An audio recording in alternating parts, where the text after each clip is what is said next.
Mr. Bannon, thanks for being here at this undisclosed location in Texas. It's Steve. Steve. It's Steve. It's good to have you here. Thanks for being here. Glad to be here. Excited. And you're here very specifically to talk with me about something that you and I study very intently, and it's China. Yep. And I'd love to just start right off the bat with asking you, what do you think China's true intentions are in kind of their grand strategy? What is their grand strategy? The grand strategy is very simple. It's to be a hegemonic world power. I mean, you can see through One Belt, One Road. You can see through Made in China 2025. You can see through everything they're doing, their strategy of being like the East India Company in sub-Saharan Africa, what they're doing in the Caribbean, now what they're doing in Latin America, the economic war, what we call all forces of government, right? All areas of government focus on the economic war against the United States, their military buildup, they're basically trying to close the South China Sea. It is the most geopolitically ambitious strategy we've ever seen. Let me be very specific. The three great theories of geopolitics. You've got Mackinder's theory of the Asian landmass. You have Mahan's theory of cutting off the choke points of the world's oceans. And you have Speakman's theory of keeping your enemy off of the Asian landmass. The Chinese are the only power in world history to ever try to do all three simultaneously. Napoleon and Hitler and others tried to do the Eurasian landmass.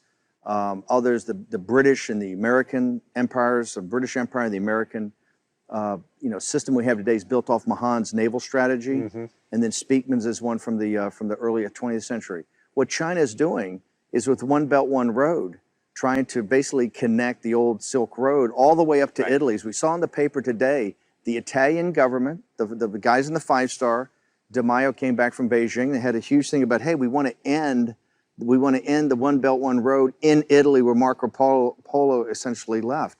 We had a vote this week in the Maldives which really rejected what they're trying to do in the Mahan strategy of taking all the naval bases and choke points throughout the world. And then Speakman, what they're trying to do is force the United States, which has been a Pacific power, off of the landmass through what they're doing in the South China Sea, what they're doing around Taiwan. They want to push us back to Guam.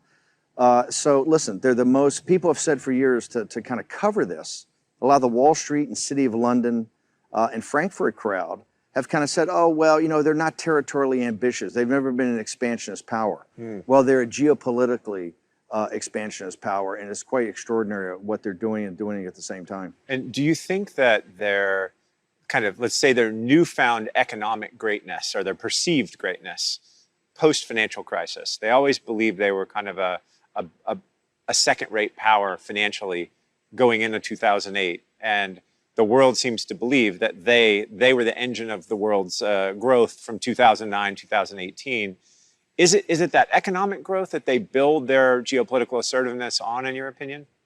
Listen, I think it's since time immemorial, the access to the Chinese market, kind of this mystery of the Chinese market, has always drawn in the West, right? Whether it's the British coming there at first with the East India Company, or later the China, schooners from the United States, right? The China trade.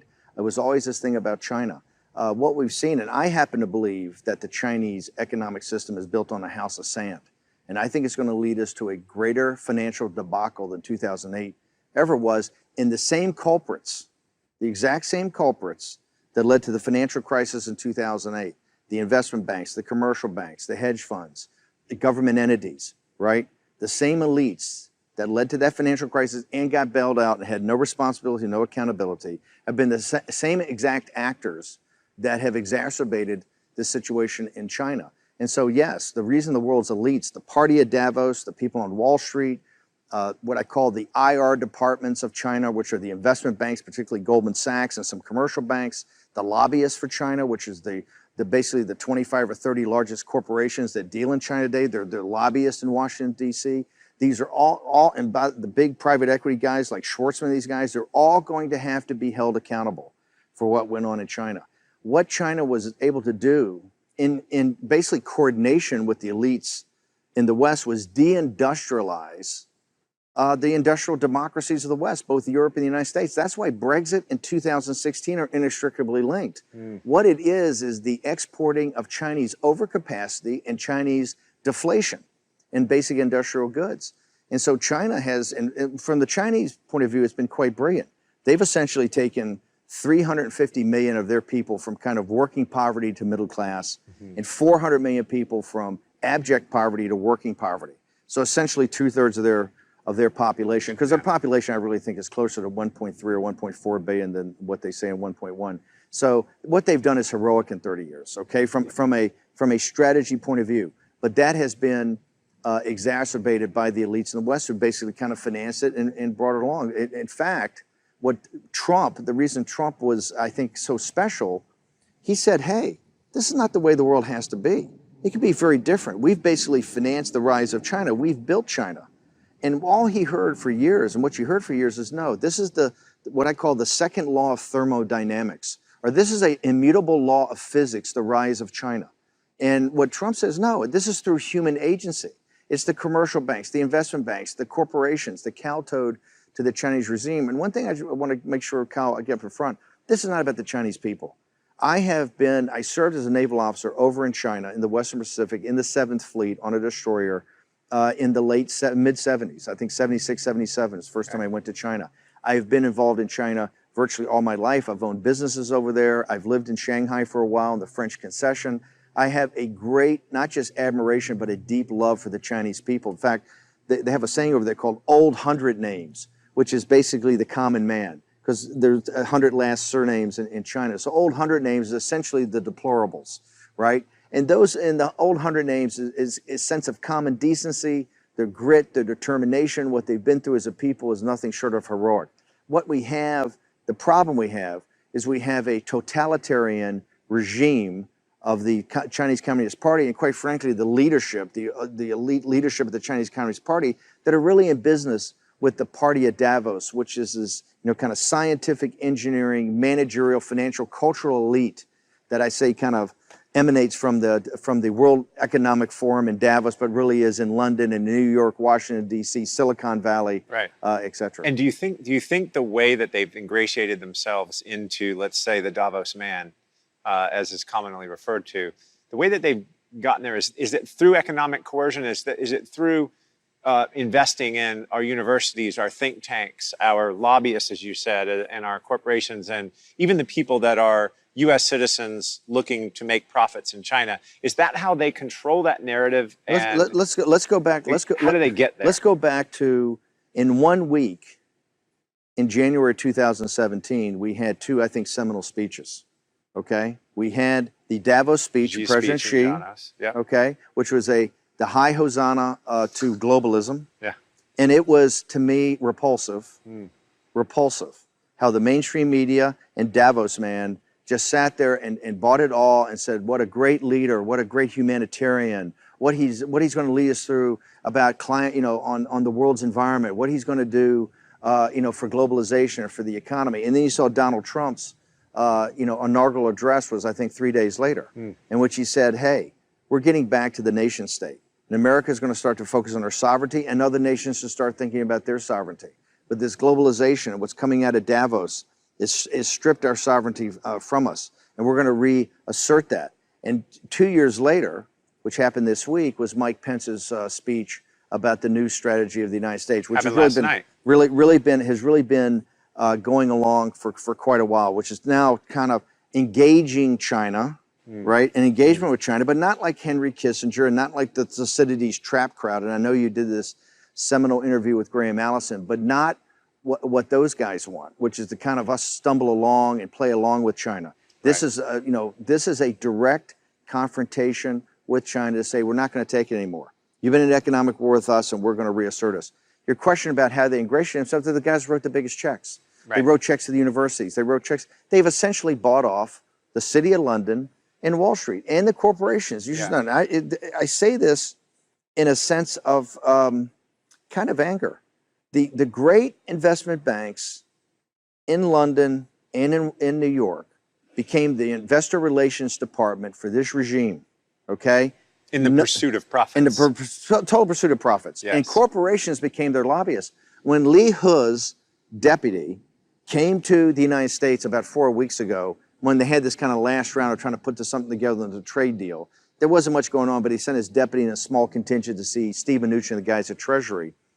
They went to, the very first stop they made was to, the day before they went to Treasury, they stopped and they had a meeting with, I think it was 15 or 20 large corporations, the heads of government affairs, and I think the presidents, not the CEOs, because the guy wasn't high enough. And he basically said, hey, boys, you have a problem, right? And you have to figure out how to help us fix it, okay? Another thing, they had, Wang Qishan announced this kind of financial advisory panel. Being on their back foot by the Trump strategy, they kind of said, hey, we need a financial advisory panel to help us understand what the United States wants, what the United States needs. And it was named, Paulson and Schwartzman and all these characters. And it's interesting. When they need somebody to kind of come over and, help intermediate with the United States, they go to the same guys that have been profiting on this. My understanding is that people came back and said, hey, the UN General Assembly is happening. It's opera season in New York. My schedule's full. And Wang Qishan said, hey, boys, I don't think you're listening. We're having a meeting. I want everybody to show up. This is general quarters. And so, no, I think when we look back on this, it's going to be, people are going to be absolutely stunned when they see how the elites, right, of the Western democracies and the United States went along with China and exacerbated a situation when it was quite evident they were at economic war with us. Yeah. Going back on this one issue, the way that the influence is being pushed through the corporations, we at our firm know that there are there's a couple of handfuls of corporations that each have more than $1 billion in capital that they're trying to get back from China. And they've been unable to get a dime out of China since November of 2016, when China closed its capital account completely. When you were in the administration, did you interface with any of these companies that were going through a lot of, pardon the pun, red tape, trying to get their money out of China? Listen, the very first thing. Did they come appeal to you? Yeah, I think this will be a big shocker to people. Remember, when Trump won in a complete, upset that nobody saw coming, and particularly you have this post-war, liberal, democratic, rules-based order, okay?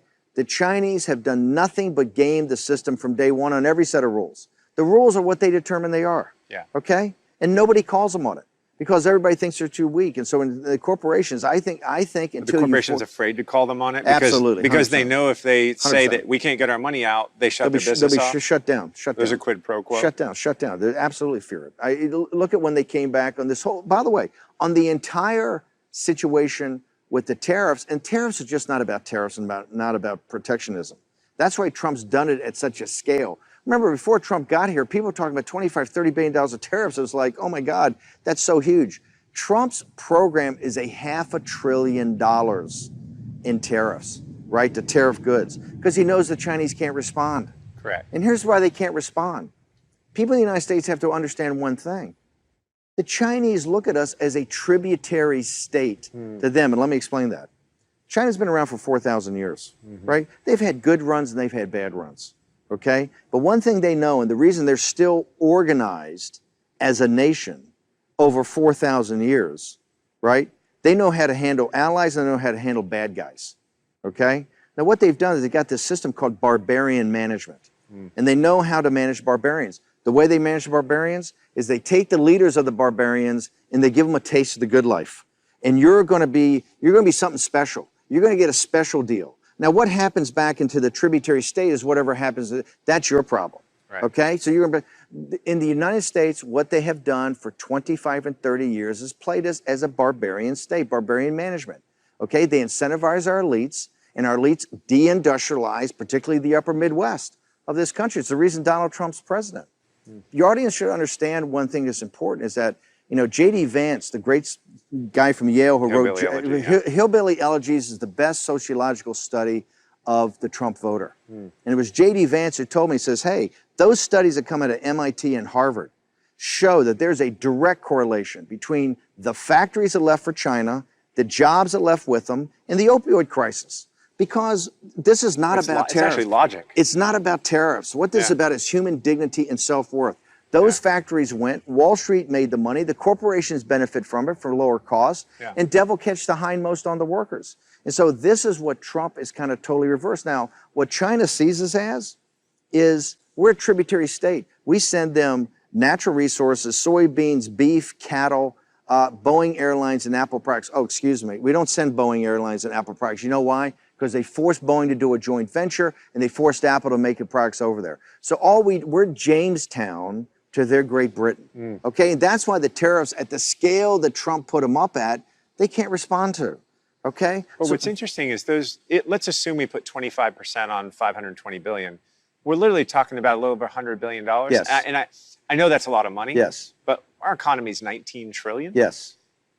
It's still not that functionally meaningful to us, in my opinion. Yes. But I do think it's a leveling of a field, to your point. It's converging. They've been fighting a trade war with us since 2001, and we Yes. just haven't fought back. Okay.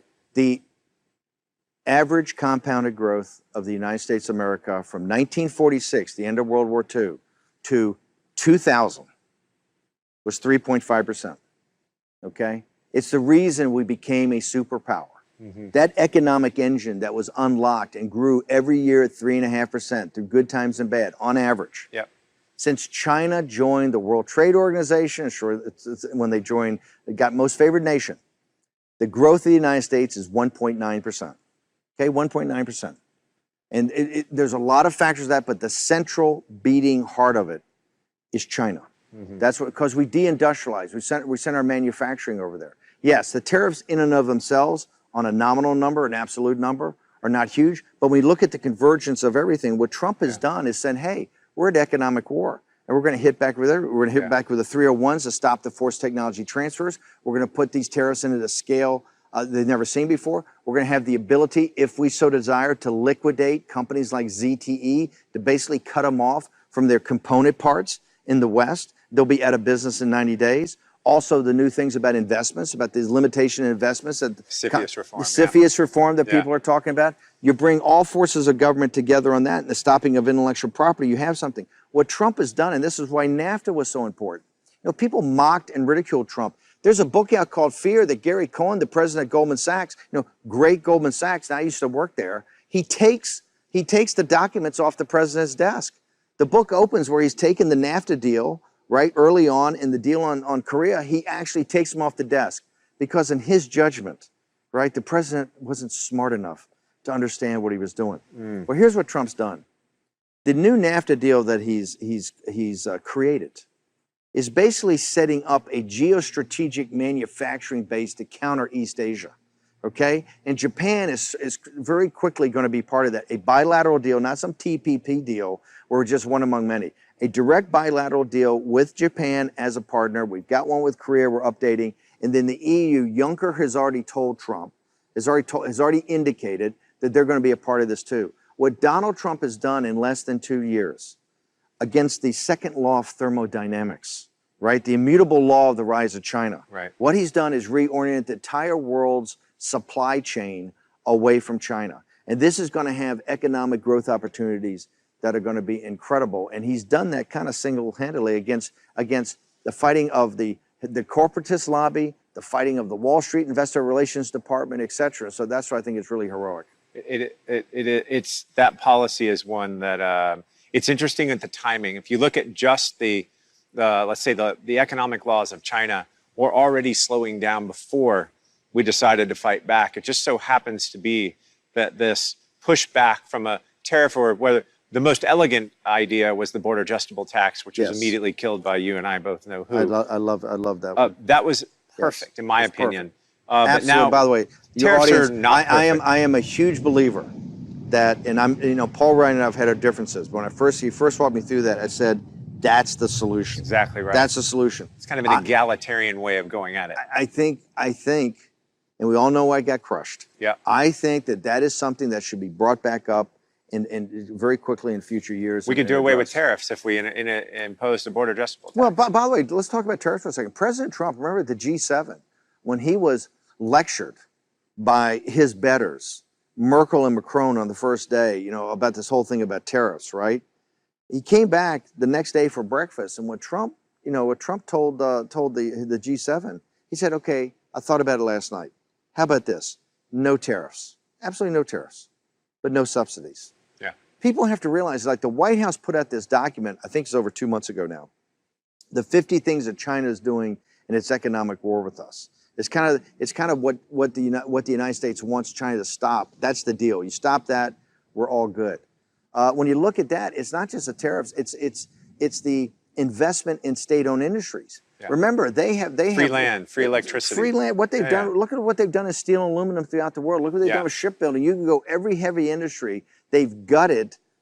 They've gutted the Western Europe and they've gutted the United States, and they continue to do that purposely. And they're also, by the way, ZTE showed you this. They have to create, I think it's some number of 11 million jobs a year. They're under enormous internal economic pressure to create those jobs. They can't afford to have 150,000 high value added jobs at ZTE just go away. Same thing with the steel. They're kind of caught on the wheel now. I mean, they're the first to admit they have to keep adding capacity, right? Because they got to keep these guys working. So I think that that's why the Chinese model and all this happy talk that comes from the West about the Chinese model, when you really look at it, I know you are one of the world's handful of experts. I think it looks at the numbers as they really are and not what people hope they are and not how they're spun by China. Because every number that comes out of China, to me, has to be questioned, verified, trust, but verified. Has to be questioned, verified, and then verified again. You got to get a belt and suspenders. And that's why I think we may be hurtling to another financial crisis driven by this financial model of China that can't withstand, can't stand up on its own. Right. Well, the good news about that is if we're right about China, we're right about their incredible build, their reckless build of credit, coupled with the fact their economy is slowing down, coupled with the size of their banking system, their GDP. If we're right about all those things, the good news is their banks aren't inextricably linked to ours the way that ours were to Europe and Asia's back during our financial crisis. They're not, but you used the word they're reckless. And I think that this is what upsets me about the lack of accountability and responsibility by the world's elites. We just went through the worst financial crisis in history. Not one CEO went to jail and not anybody significantly gave up any equity, okay? What they did is basically inflate, people got to remember, on September 18th of 2008, when Bernanke and Paulson walked into the Oval Office with Bush, and he sent them up to Capitol Hill, the balance sheet of the Federal Reserve was $880 billion. On the day that Donald Trump took the oath of office, on January 20th of 2017, it was $4.5 trillion. Yep. All we did in the Bank of England, ECB, Bank of Japan did the same thing. And the PBOC. PBOC. What they did is to save the elites, was to turn on the spigots of liquidity. So if you owned assets, if you owned real estate, you owned stocks, you owned intellectual property, you've had the greatest 10-year run in history. If you're a working class schmendrick, your wages are flat. The whole burden of it, this is what's unfair, and this is where the anger that's driving the populist movement. The whole burden comes down on the little guy to finance these deficits with his taxes. That's right. And then his kids get sent everywhere in the world to defend this. That's what's got to stop. You use the word reckless. It is reckless disregard of what the elites have done this time. Because all they've done, Chinese banks, look, the American banking system has $19 trillion of assets on it. Correct. And I would respectfully submit, and you're 10 times smarter than me on this, I would respectfully submit that all of those assets are not good, okay? Maybe, let's say 10% or more could be written off today. That's the American banking system. The Chinese banking system, I think, has $49 trillion of assets. That's right. Correct me if I'm wrong, I think 45 trillion have been put on the books since 2008. This is completely reckless. Now, thank God they're not interconnected through the SWIFT system with the rest of the banks. Or through derivatives. Derivatives. Yeah. And by the way, the reason is, and this is another tell, because none of the investment banks or none of the guys want to say, whoa, we can't hook up with China, right? Because they all stopped themselves from doing it. They all limited their exposure to it because they understand when it implodes, they don't want to be taken down in the first couple of minutes. That being said, those banks are going to implode. Nobody can put those kind of assets on, okay, and have a great banking system. Yeah. This is a total and complete sham. And in The Economist, in the Financial Times of London, all the elites, all the conferences they have. You had Richard Haas on this morning on Morning Joe. Richard Haas from the Council of Foreign Relations. And all he's doing is beating up Mike Pence and Donald Trump from Pence's speech last night. You know what he's saying? He's saying, hey, all my Chinese colleagues, all my buddies in China, they're telling me They don't know what the United States wants. They came over here, they want a deal and they want to be our partner, but we keep moving the goalposts. That is reckless for him to say that. Yeah. He fully understands what the issues are, okay? And he sits there on a general news show in the morning that, basic voters watch and starts putting this stuff into their mind is unacceptable. I got to tell you, Kyle, that's what I think what you're doing here, what you're doing with your work and other things. There are a number of people like yourself that are sitting there going, this can't continue. And people are going to be held accountable for this. If the elites think they're going to skip on this one, it's not going to happen. The reason Donald Trump's president, the reason you're seeing these populist revolts, whether it's in Italy, Germany, France, throughout the world, in Brazil this weekend, okay, in Argentina, in Pakistan, is the reason is the little guy is fed up with a group of elites that know better, right? And to take care of themselves, they will play ball with anybody. You're right. And when you talk about the Chinese banking system, let's assume that it has to restructure. What they'll do, they're very smart. The people that run the PBOC and SAFE. Let's talk about this. Here's how smart they are. When we went over with Trump's visit, remember, they didn't make any of the changes. They weren't going to let us in on anything else after that, except they would open up the finance sector. Says the spider to the fly. Exactly. They've already wrecked their financial system. But we'll open and it now up you can invest. Now you can invest. Why does the world not see this, Steve? The world absolutely sees this. They're starting to see it. Hang on. No, Kyle. The world's Kyle, economists are just starting to see this. No, Kyle. You are much too kind. You're a good man, okay? You've got to call it like it is. It's bullshit. Okay, they know exactly. You're telling me the guys in the Wall Street Journal, the Financial Times of London, the Economist, these smart guys in these think tanks don't know exactly what's going on? Some moron like me can look at the balance sheet of these banks and say, hey, guess what? I think we have a ticking time bomb, right? But you know what they say? But it's China. That's what I hear all the time. I agree with you, but it's China. So we're going to keep writing what we write. Yeah. That's got to stop. China must be, okay, we cut a deal with them in the late 90s. Remember, you had a spectrum back then of the China cheerleaders, the rational accommodationists, and the hawks. Okay, so let's talk about this. Back in '99, that was the pitch from the appeasers. And people have to understand it's both political parties. This is not about ideology. This is all Democrats and Republicans, okay? Yeah. When they're talking about China, they're just trying to figure out how to get more money in their own pockets. So the cheerleaders said exactly what, hey, it's China. Once we get them into the most favored nations, once we get them into the WTO, they're going to turn out to be liberal capitalists. They're going to, they're going to vote. Liberalize their economy. They're going to democratize. They're going to let us invest in everything. They're going to be middle class. They're going to be. It's going to create a rule of law. Maybe? Rule of law. It's going to be nirvana, and they're going to be okay. So we know 17 years later. Guess what? They're a totalitarian regime, mercantilist regime. They've got a system that works for them, for the elite, for their regime, and it works well. Now you have two sets of folks. The cheerleaders are gone. Nobody's a cheerleader. You have rational accommodationists and you have hawks. Rational accommodationist has got a new name. It's Thucydides' trap. It's your buddy Graham Allison and Henry Kissinger. And here's the great concept they got, okay? Their great concept is America's a declining power. China's a rising power, like Athens was a declining power and Sparta was a rising power. Yeah. And what you have to figure out to avoid a global conflict, which is like 16 times in world history this has happened, and 12 times they just weren't wise enough to take it. What has to happen is the declining power can figure out how to nudge the rising power to kind of get into their system. Now, you'll always be the junior partner, but you'll make the big guy kind of work with you and everything will be happy.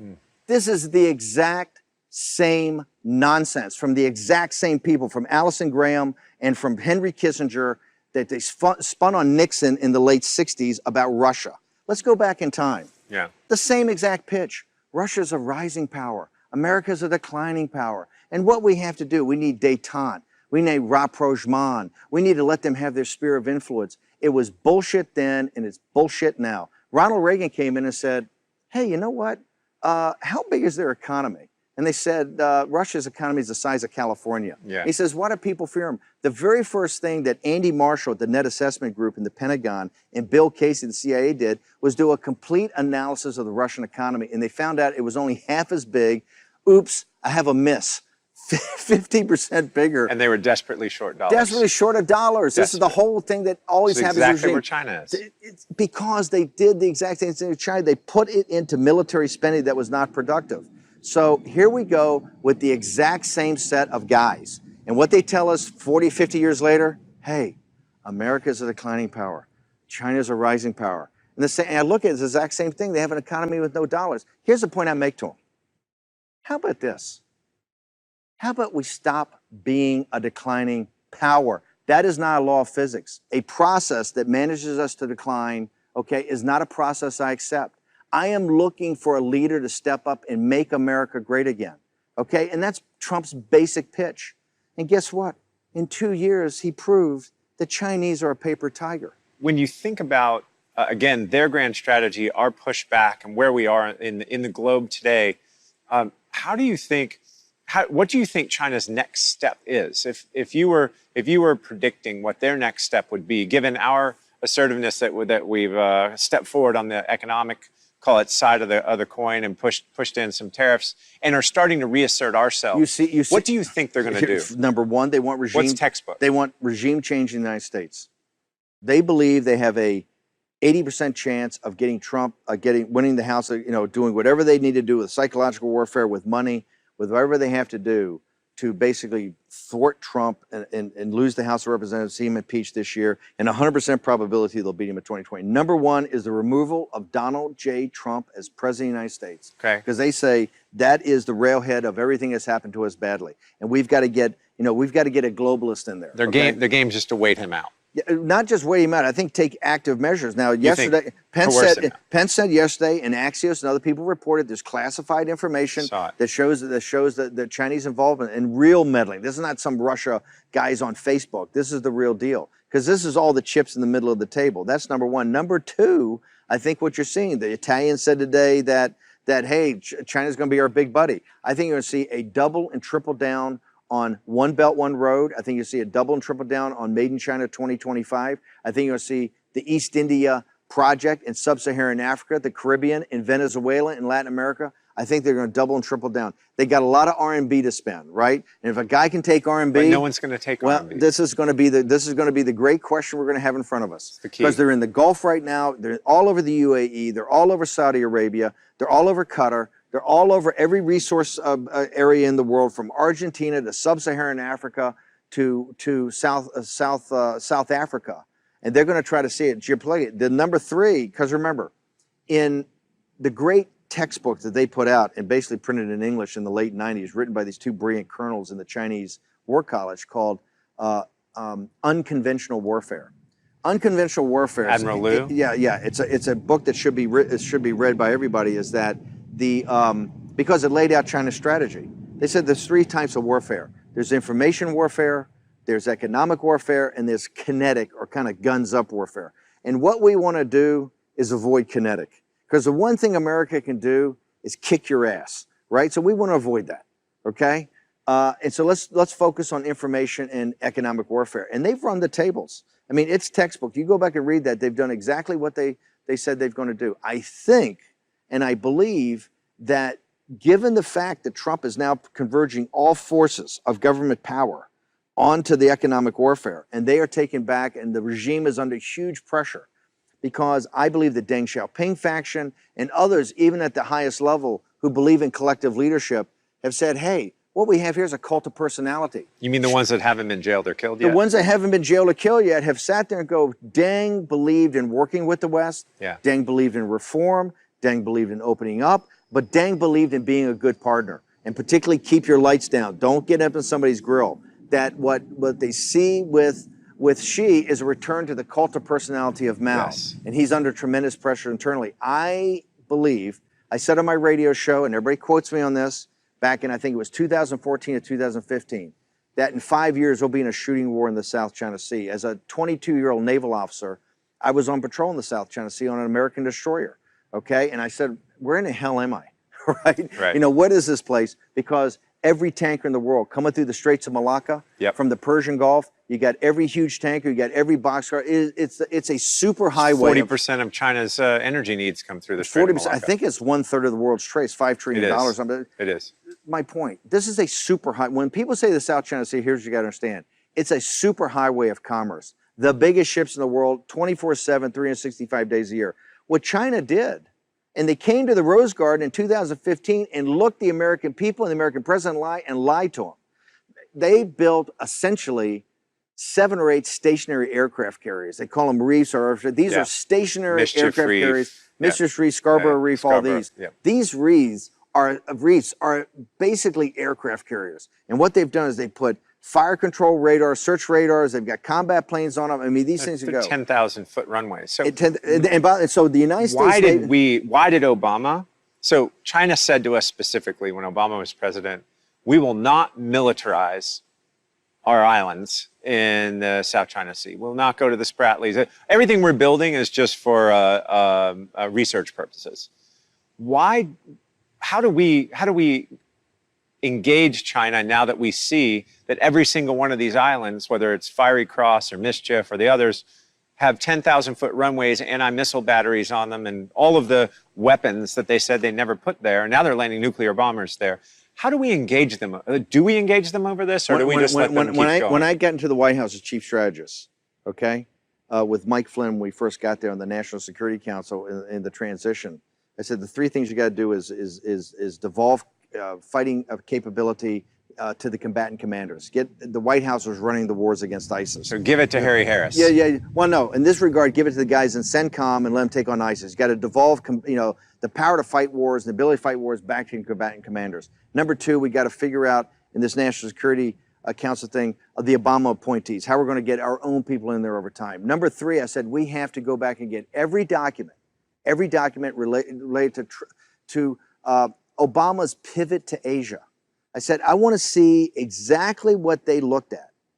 And people should know, in the White House, I worked 7 days a week, 18 to 20 hours a day, okay? 50% of my time was on the pivot to Asia. Why Obama did it, what we were going to do to counter it. It was Kurt Campbell's. Kurt Campbell. Here's what I found. I thought it'd be a whole room full of documents. It was pretty thin.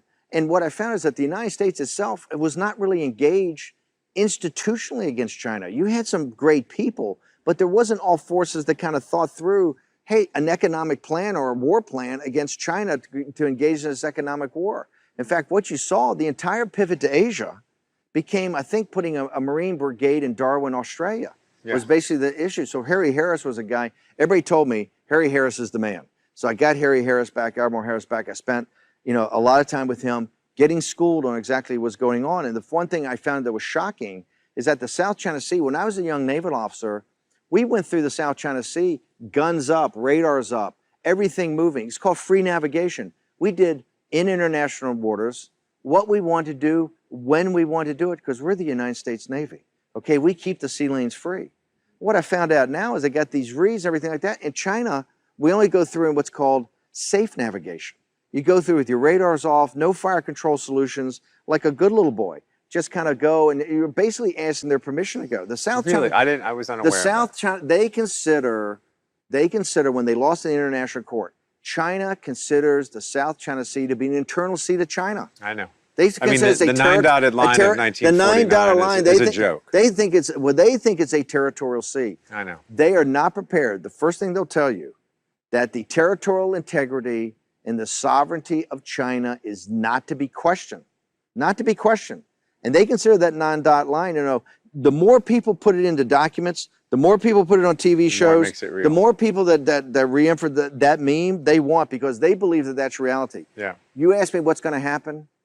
The South China Sea, I said on my radio show 5 years ago, we're being a shooting war. The South China Sea, the situation in Qatar and the Persian Gulf and the South China Sea are the 2 greatest hotspots in the world for a global conflict to start, okay? Yeah. Not Korea. Korea is a vassal state of China. The whole Korean thing is nothing but a Chinese drama, okay? And President Trump's doing an amazing job on it. The South China Sea is a flashpoint, and you saw the other night, as a former naval officer, I'm telling you, those 2 ships, you had an American, the USS 50 Decatur, feet apart. The USS Decatur was on patrol. Yeah. And you basically had a Chinese destroyer come up and play chicken with it. 50 feet apart. If those 2 ships had hit, what would have happened? First off, 200 or 300 sailors would have died. Okay? Absolutely. If those 2 ships had hit at the speeds that they were going, the relative speeds they were going, we would have had a catastrophe. Okay, now I don't know what could have happened to the weapons or what could have happened to the fuel, but I'm telling you, at the speeds, what the Chinese did was reckless. And that was a challenge to us. Remember, what the Decatur did was go 12 miles from one of these reefs, okay? Now, what the Chinese say is within 15 miles is their territorial water. They said it was a violation of their sovereign territory for the United States Navy to come 12 miles off a reef that they built into the South China Sea. My recommendation is I think the President of the United States, Donald J. Trump, who to me has been very even-handed with China and really, tried to build a relationship. I think you ought to give the Chinese 72 hours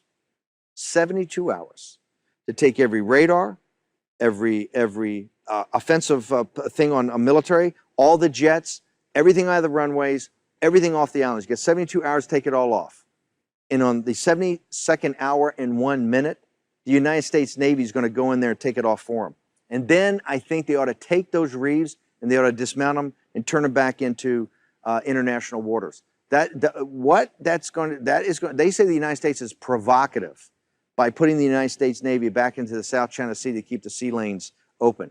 I happen to believe where this relationship is going and the lack of a real response the Chinese are going to have, that they're going to try to do something provocative in the South China Sea to try to initiate a response. And I think the president ought to be proactive on this. I think you ought to tell them you get 72 hours. If you don't take it off, we're going to take it off for you. And then dare them to stop the United States Navy from going to do it. Wait, you're saying go to a kinetic conflict in 72 hours in a minute. I didn't say go to a kinetic conflict. What I said was if we go to try to take this off, they're not going to let that happen. Well, the international courts ruled that it was inappropriate for him to be there. Why don't we enforce that? The party at Davos, when she came and gave that great speech at Davos, they all jumped up about. They failed to say, you just mentioned, they looked the people of the United States in the eye and lied to them from the Rose Garden in 2015 with the President of the United States right next to them. Okay, yeah. And no one called them on it. And never called them on. And then you saw when the international courts came and said, "Hey, this is totally unacceptable. There's no argument for it. It's got to be undone." They just sat there. What they've sat there and said, "Hey, there's our territorial sea." Now I realize people saying, "Bannon, what kind of crazy whack job are you? It's somewhere and we don't even know where it is in the South China Sea. We're going to go to war." People have to understand the global economy, and I'm a nationalist, okay? But the health of the American economy is based on trade. Populists and economic nationalists are not anti-trade. They're anti this radical concept of free trade when you're trading with a totalitarian mercantilist society. Right. What Trump wants and what he said from day one is fair trade and reciprocity. Okay, reciprocity. And I think now we're going to get down to it with China. China's going to have to understand that Donald Trump is never going to back down on this. Yeah. Okay, he's a fair man. Okay, he's a decent man. He's tried to work with them, but the days of the United States being pushed around with this are over. Oh, let me ask you a provocative question then. If we were to go, how we get any more provocative? I said we're going to war in the South China Sea. It's just the derivative of that. We're just going even more. Along here I'm actually just going the other. It's equally as provocative. Okay. What if we were to just take our 7th Fleet and go home? Here's the thing: people have to remember. I think it's very important for people to remember that the United States is a Pacific power. Yeah. I mean, the whole development of this country, the Transcontinental Railroad, the whole West Coast, we are inextricably linked to the health of Asia's economy. Well, Article 5, protections of Japan, would be a real issue. But I say that because if we were to have to go to, let's say we were to get to the point where we either had to go to war or had to come home. Coming home is not an option. Not an option. Not an option. The world would be would get to be an incredibly dark and dangerous place. You could have appeasement there. You could have a Munich, right? You could have people say, "Hey, let's just pull out. They built the islands. They're a rising naval power. We don't want to fight. We don't want to." And look, listen. One of the cores about Trump's, it is non-interventionist. However, what America First stands for, national security, is where it's in the vital national security interest of the United States. It'll be in the vital national security interest of our local partners. That's what America First means. Trump is not going around the world looking for fights. He's trying to calm things down with Russia. He's trying to calm things down in Syria. He's trying to find a solution in Afghanistan. He's trying to find a solution in Korea. He's trying to find a solution in Venezuela. And your viewers should understand, Donald Trump didn't create any of this. Yeah. This is Richard Haas and all the fucking geniuses, okay, of the party at Davos. They're the ones that dumped Korea. They're the ones that dumped Afghanistan and Venezuela and China on his lap. What Trump is saying is that America first, our allies will be in their vital national security interests either. And you can go around and talk to Singapore and Thailand and Indonesia and Australia and ask them, hey, does an American naval presence in this neighborhood a good thing or a bad thing? Yeah. And they will tell you, no, it's a vital thing. We need America, and we need America here, because if we lose the South China Sea, we will lose any type of commerce, trying to control the whole place. And the Chinese understand that. That's why they're trying to push us out. And they're starting to already have the psychological warfare of exactly that.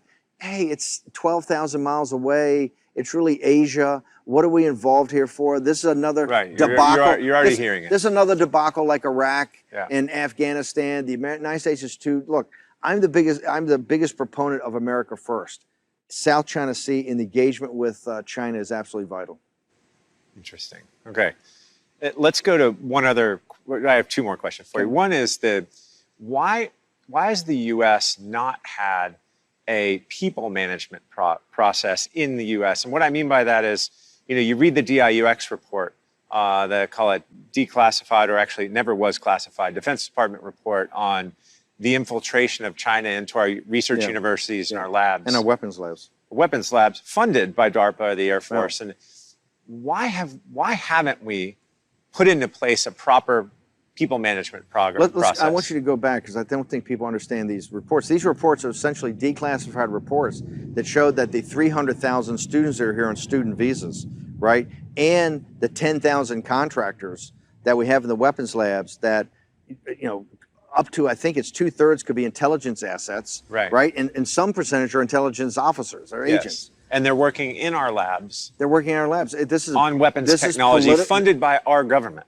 This is political correctness and greed and avarice writ large. How did contractors, and let's call them out, Booz Allen and McKinsey, all these contractors, how did these contractors on these big government programs get so many Chinese nationals working into our weapons labs? Our weapons labs are at the cutting edge of national security. How did it happen? And so this has got to be done right away. I don't know why it's been a huge, I think, bone of contention inside the administration. The political correctness of it all. Stephen Miller, the Financial Times of London, leaked the other day that my colleague, Stephen Miller, who's a terrific young man, actually had the plan in place to get all 300,000 Chinese students out of the country, right? A way to cut the visas off right away. Not that we're going to execute on it, but it was even in the thinking, and obviously it got leaked in the times it goes around the State Department, et cetera. Right. Look at all the appeasers. I am so glad. I take great pride that someone like Susan Thornton is now, owns a farm up in Maine, because she was part of this kind of, rational accommodationist, this kind of softness in the Defense Department, in the State Department, in our intelligence services, that basically went along with what China wanted to do and looked the other way. But how do we? So I'm not a proponent of throwing there are 340,000 students here, and I know you're not a proponent. I'm not a proponent. Here's what I am a proponent of. I'm a proponent of, if they're intelligence assets, I want to know that. Okay. Yes. What Miller's program was is said, hey, if we can prove this, they got to go home. Okay. But and I'm not even focused directly on China or India or anywhere specifically, but why can't we have a policy with the sovereignty and national security of our own country? Why can't we say, if it's a weapons program, you just need to be an American citizen? Well, and maybe you should be a naturally born American citizen. You're asking basic fundamental questions. It's simple. I think that's on the book, and they get waivers. I believe that technically, when you look in the details, that's actually the fact, and there's kind of waivers given to this, because people look the other way. Huh. Okay, and so one more issue is the Confucius Institutes. Yes. The Confucius Institutes are on many of our colleges. They're funded directly by the PLA. Yeah. Why do our colleges allow Confucius Institutes on campus? It would be like in China, having something funded by the CIA that was directly, or the Catholic Church, or the Catholic Church. Well, not the Catholic Church. The Catholic Church has cut a deal that lets China. No. But this is a huge issue. Pope Francis just cut a deal that lets the atheist that run the regime in Beijing actually pick our bishops. So the Catholic Church would not be a good idea since they've already kowtowed. It would be equivalent of having CIA or DNI have a student center that promoted CIA culture, right, to China. In China. Yeah. Okay, that ain't happening. Yeah. Okay, you know why it's not happening? Because the Chinese say, hey, that's kind of that's not going to happen. That's not going to happen Yeah. because that may affect our sovereignty. Well, so give me a practical. You got to unwind them. How? I think you just sit there and you got to shut them down. Okay. Right. I don't think there's any way. Under what law? I think. Hang on. This whole thing about people are saying, oh well, they're not that bad. They're pushing culture and they're helping students learn Mandarin. Hey, they're financed by the PLA. They have server rooms in the Confucius Institutes. What the F's going on? All this is going to be a shock to the American people. Here's why the American people don't know this, because nobody reports it. Has 60 Minutes ever gone and done a Confucius Institute? They should. Yeah, but they should have done it 20 years ago. Yeah. The reason this is coming up is there are people now fed up with this. And that's why in this Trump movement, it was Donald Trump, and when he came to the government that changed it, that now other people and other voices are coming up, and you're seeing a real pushback. But to allow this to happen at our universities, let's be brutally frank. Why is it always Hudson Institute that's having Miles Kwok, or last night Mike Pence, Dr. Pillsbury's there? Why is it always Hudson Institute? Why is it not the other institutes having these kind of well, because conferences? China has paid many of them. The last thing that maybe I'll close on is when Li He, the economic strategist for President Xi, yeah, and I've had the opportunity to know him and build a little bit of a relationship. He's a very brilliant guy. When he came to do the major negotiation that didn't work out, I think it was in June of this past year, he came, and the very first day, he didn't go to the White House at first, he didn't go to Treasury at first. He shows up, and the very first day he spent on Capitol Hill with the quote-unquote free traders in the Republican Party. Remember, President Trump's, the greatest blowback he got on this was the Republicans. Yeah. It was the Republicans that went crazy. Oh, you got to do free trade, you got to do free trade. All the nomenclature that we've been using in regards to China has always been dismissed as, oh, that's just China, okay? And so all the nomenclature has just been happy talk. And the words don't really mean what they are. And it's people like yourself, it's people like Miles Kwok, it's people like Dr. Pillsbury that are now starting to question this. And I think you see this whole thing that from quote-unquote engagement to conference, what they're pitting us on now, the new thing is that engagement versus confrontation. And we're being painted as the war party, right? We're the crazy guys who want to go to war. No, what we want to stop is an economic war that's been against the United States. And if you look at the group that's in the engagement process, all they've been in is being tapped along by China in these strategic economic dialogues that didn't go anywhere for 25 or 30 years and put us into the place where we were deindustrialized by a predatory power. And China's predatory capitalism is what they stand on. And so I think I couldn't be prouder that President Trump, and I think that speech, for people who have not seen that speech is going to go down in history as an inflection point, because Mike Pence yesterday, the Vice President of the United States, essentially threw down and said, hey, no more games. Yeah. We understand what you're doing. We understand what you're up to. We understand you have you have a full force of government against us, and we're going to counter that, and we're going to win. I appreciate that. And, this goes back to when you pull into the Commerce Department, right above the entryway where you drive through, I don't know if you've seen this, there's a quote from Benjamin Franklin. It says, commerce must be fair and equitable. And I think that's where we need to be.